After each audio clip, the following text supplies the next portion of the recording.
What's going on, everybody? Check it out right here, man. We got the yellow heavy action Hellcat rods by Catch the Fever. Guys, I've been running these rods for a long time, but after looking at the brand new Big Cat Fever rods from Catch the Fever, your boy's making a switch, man. I put these rods in my hand.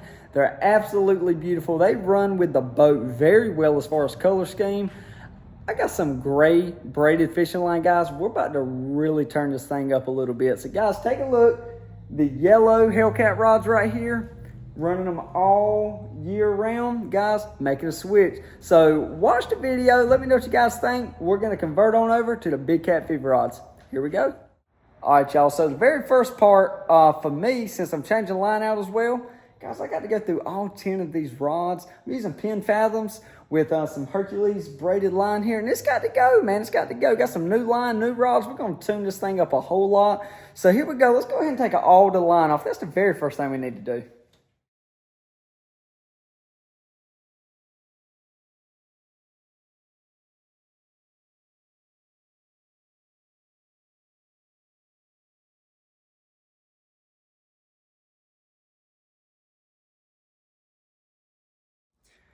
Well, guys, I'm glad that's done. I don't know if you can see in the time lapse too good, but we started with one rod at a time. Then I was like, you know what? I want to try and just pull two. So we did, and then we pulled three. You might could pull a little bit more if you wanted to, but it kind of starts to get a little, you know, not so smooth after a while. One's done before the other. It's got a little nick or something. Anyway, guys, we are on to the next step. So the next thing that I'm going to do, I'm actually take these reels off, and I'm probably going to run them inside, take a little toothbrush, and I'm going to scrub each little reel just kind of around the handle, around the outside, just the body.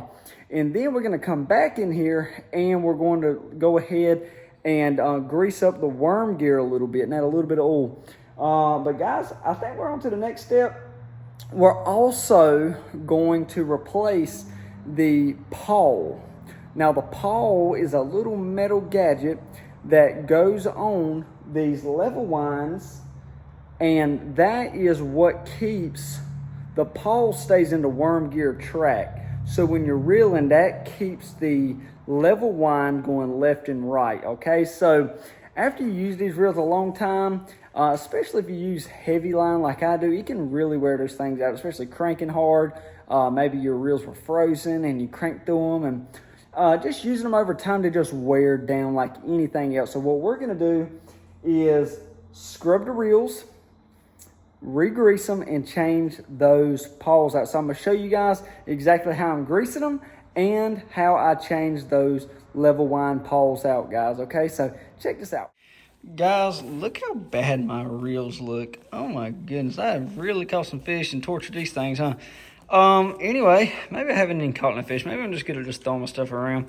That's probably what it is. One thing I wanted to show you guys, this is electrical tape that I've had on here since I bought these reels. And what that does is, when you do not have a monofilament backing, meaning you have a little layer of monofilament, or if you do not have electrical tape, what will happen with braided line is when you go to tie a knot and start spooling this up, the braid cannot grab anything. It's slick. It's just spinning on the spool.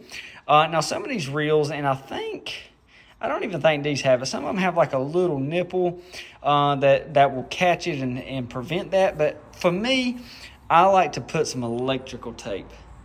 I like to put some electrical tape there. That's just for me. That's my preference. So what we're going to do, just want to throw that in there. What we're going to do, we're going to take the lock washers here. We're going to untighten them. And these right here, I'm just going to take a screwdriver and back that out and back that out. And what that does is just help lock the reel to the rod just a little bit better, so nothing's loose, nothing's slipping. This is rock solid, guys. I've never had to unloosen or anything or retighten. Once you tighten these on the proper way, they're good to go. So let's go and get these reels taken off. Alrighty, guys, so right here are the level wind pawls. Okay, these are pawls. There's the part number there, guys. I get my pin parts from mysticreelparts.com, and that's the company I get my stuff from for my pin reels.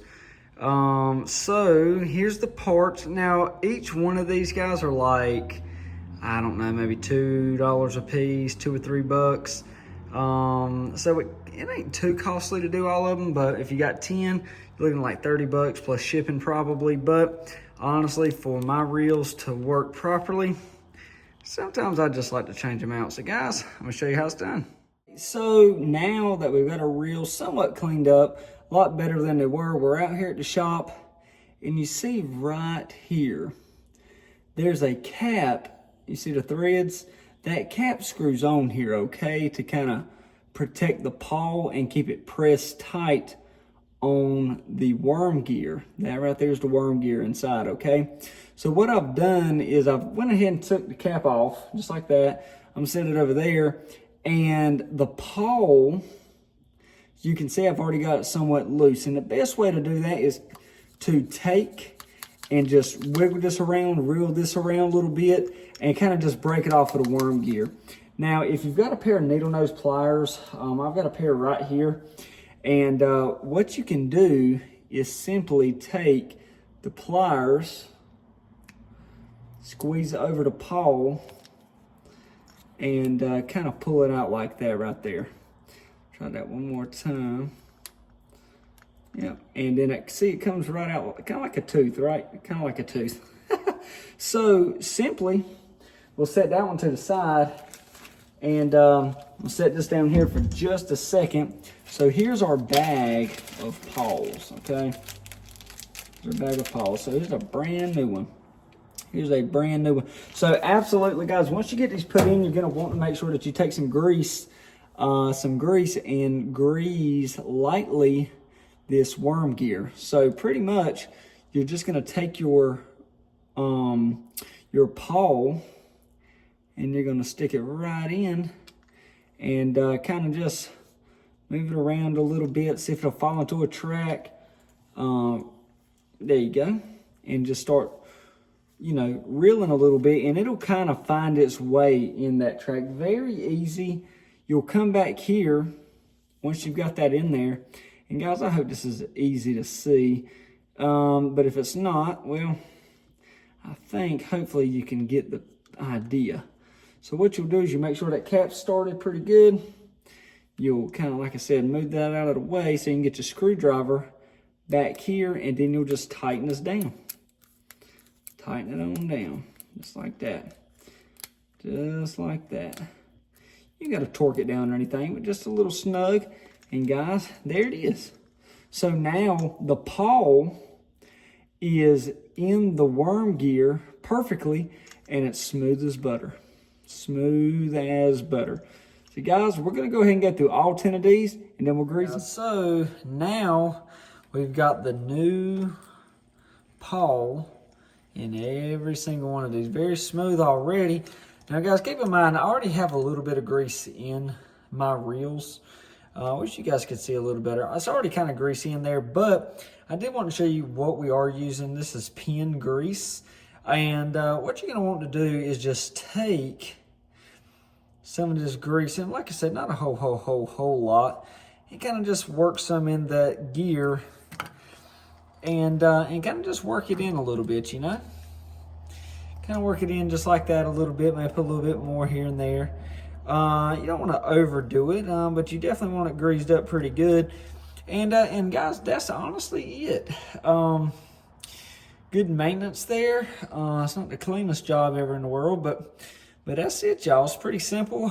So now I'm gonna go through every one of these, add a little extra grease, and we're gonna put them on the rods, see what we got. I'm gonna tell you one thing, the cleaning of the reel, yeah, it still looks bad, man. It still looks bad anyway, a little bit cleaner. But the marks certainly didn't go away. But guys, let me tell you something, man. This brand new Big Cat Fever Rod by Catch the Fever is absolutely amazing. It matches the boat so very well. It's really insane, really. Guys, this is actually the medium heavy Right there. Yep, medium heavy big cat fever rod, Zach Royce edition. You see a signature on it right there. Guys, if you guys are interested in any of these Catch to Fever products, promo code 4REEL10 saves 10%. That's the number 4, REEL10 at catchtofever.com, saves you 10%. So guys, anyway, let's go ahead and let me show you our fishing line. Set that on the ground. Show you our fishing line here. This is what we're using, man.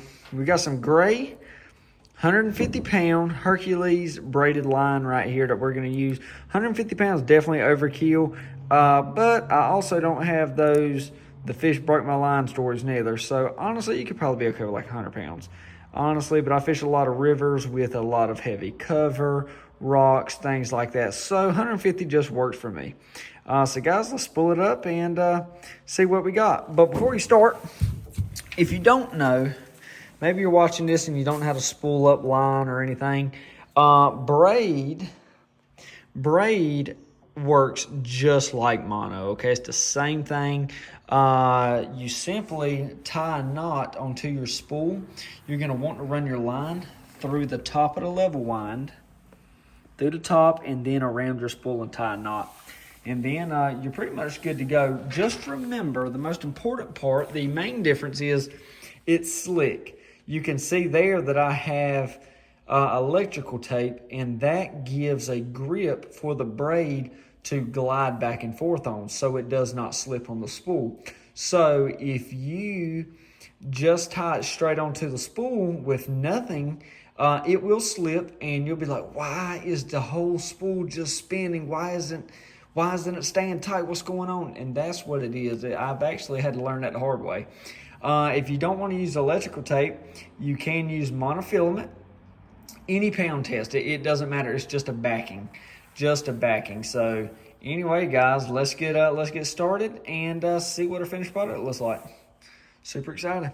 So before we get started, I actually wanted to show you that I normally take a rag and wrap it around my hand twice, just like that there, when it's tied onto the spool. That way it spools on very, very tight and not loose. And it doesn't burn your hand all to pieces, because it will get hot.